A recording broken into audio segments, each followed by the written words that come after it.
Out in the Midwest, this is what you see. Legit.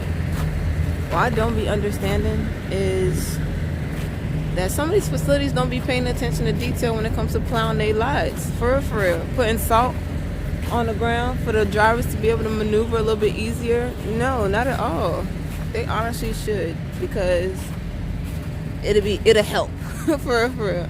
They say it was like snowing 11 inches out in Missouri, and I think the Lord ain't go that way. Today is Sunday, January 13th, and the time is now like 6:56. I woke up like maybe 45 minutes ago, and I could say that it's a blessing to get unloaded a whole day early. It is. For real.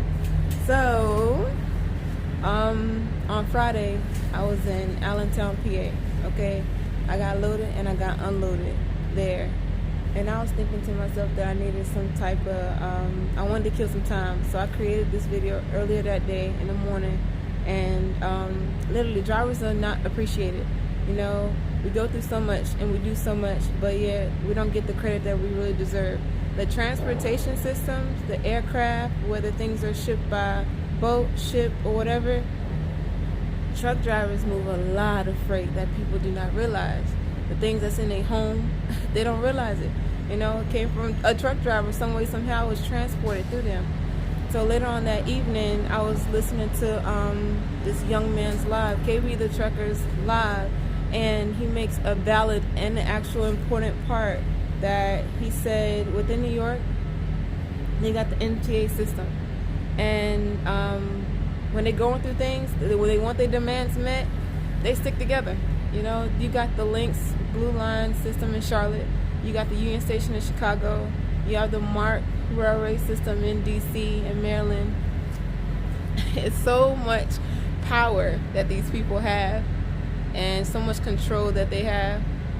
If they want their demands met, they'll stick together. But within the trucking industry, each man for himself. Because everybody worried about it right now. And it's like a week of advocating for yourself to get what you want, speaking up on what you want, it'll make way. It'll make way, I'm telling you. But each man for himself. Truck drivers have the ability. We all got the ability to advocate for ourselves to get what we want, but it don't be like that because everybody worried about it right now. Let's get into the video.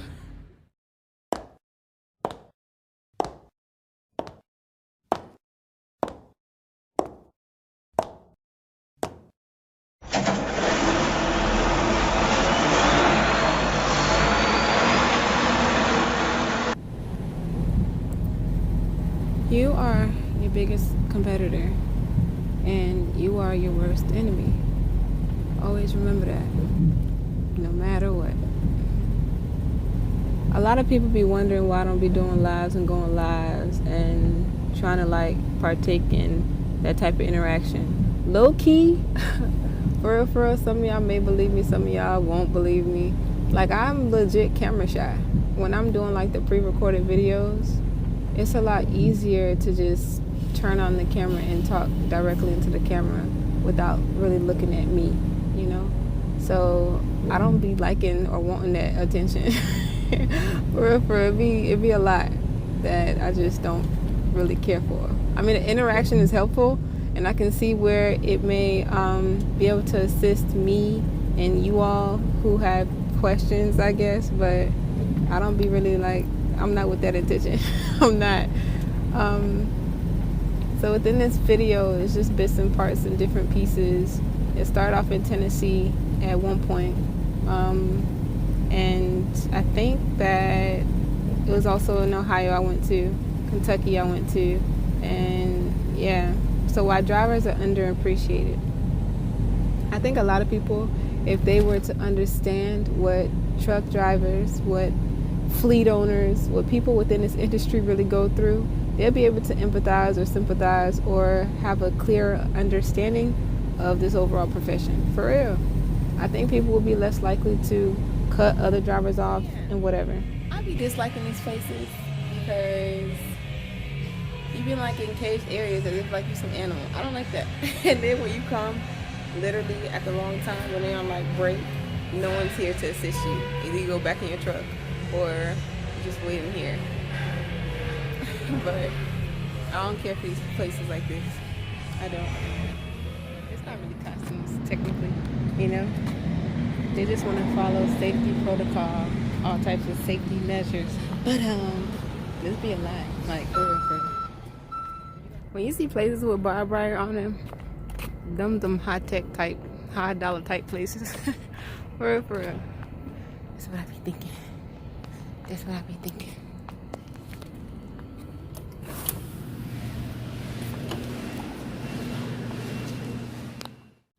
Because there's certain facilities that haul certain things that I wouldn't mind hauling consistently. As long as they're not going to the same places, you know, as long as they're going to the same manufacturing company in another state, cool. But if they're going like a direct back and forth from this state to that state, back and forth, nah. So let's continue. A lot of people who don't drive trucks or who honestly don't work in this industry, they don't understand or really realize that the cars that they may be driving came from a car hauler. The diapers that they putting on their kids literally was transported some way, somehow by a truck driver. You know, the food that they eat, the clothes on their back, the furniture that they lay on, sit on, whatever, a lot of it comes from truck drivers being able to transport it through all these states. And it's interesting because some people are unaware of that. So people don't really appreciate those in this profession because they don't know what the day in, day out are like. So they're not able to relate or understand what drivers really go through, you know? Some people tend to feel that people within this profession are dirty, are uneducated, are reckless drivers. Sometimes, I mean, as sad as to say, when it comes to like a truck driver getting into an accident or being the root cause of the accident, some people do got a point. There are some drivers who feel as if they are super truckers, so they can just push 80 on the highway and like 60, you know, just to make a load on time. So I can see where some people may have or some people can interpret that some truck drivers are reckless by how they drive. I can understand that. But people don't understand that this job is just not driving. As a driver, it's more to it. You know, when it comes to dealing with all these multiple personalities in these shippers and these receivers, the driver managers, the dispatchers, other drivers on the road, it's a lot of personalities that you have to deal with that people don't understand, you know. And then I think like many drivers, honestly, they be all moody because they're not showering enough, they're not sleeping enough, they're not eating properly, and I don't know, so many factors that go into this that people go unnoticed. So I made it to my delivery. Y'all see that? And the time is like 3:15ish. And normally when I'm done riding for the night, especially through the night, I like to do like a light post trip. Inspecting mainly the tires. You know, make sure nothing caught in between them. All the bolts are still there. Nothing leaking from the hub oil seals. This is where we at for the night. So I'll check my lights, I'll check my tires. Ain't nobody trying to get up under the trailer and do all that, nah. And some of y'all probably wondering, like, ain't I nervous or scared being out here by myself like this? Not really. I don't know. I don't know if it's a lady thing or it's a people thing, but certain areas you get into, you don't know whether, like, you feel safe or not, being out there or not. But I'm fine out here. I think honestly from some of the things I used to do, I don't fear too easily. I'm not too intimidated by much, but